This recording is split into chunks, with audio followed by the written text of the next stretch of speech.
Israel has launched a new wave of strikes on Lebanon's capital. Its army says that it's targeting infrastructure linked to the armed group Hezbollah.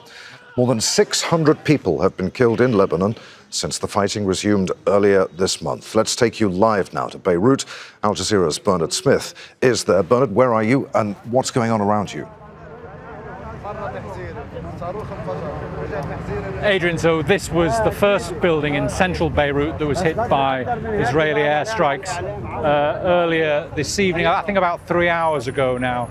Now, the Israelis say that in the basement of this building were millions of dollars in cash that was being guarded by Hezbollah fighters, and it was money used to fund Hezbollah's operations, and that's why they targeted this building. There was another building targeted a little bit later that is a branch of Hezbollah's sort of micro lending bank, sort of considered a shadow bank by the US Treasury, sanctioned by the US Treasury, considered as a way of funding Hezbollah. But the significance of this building and the other one is we're in the center of Beirut. We're not in a Hezbollah stronghold, we're not in a Shia stronghold, and this is what is helping to sort of drive a bit of sectarian tension here. Now, the Prime Minister earlier on this evening called on people to resist the urge to behave, to resist sectarian talk and sectarian tensions.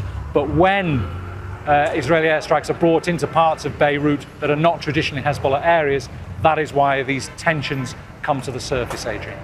Bernard, Israel has also significantly expanded the forced evacuation area in southern Lebanon. I know you're in central Beirut, but what can you tell us about that? Well, what they did today for the first time is we've been hearing in the last week and more that Israel has been telling people to evacuate north of the Litani River. Well, they've now gone even further and added another river, another about sort of 30 kilometers above the Litani, and now saying that people should evacuate above that line. That means about 10% of Israel's territory is now under Israel's forced evacuation orders, and it is that is provoking this displaced persons crisis. 800,000 people roughly now are internally displaced in Lebanon. About the shelters that there are, 90% full, according to the UN.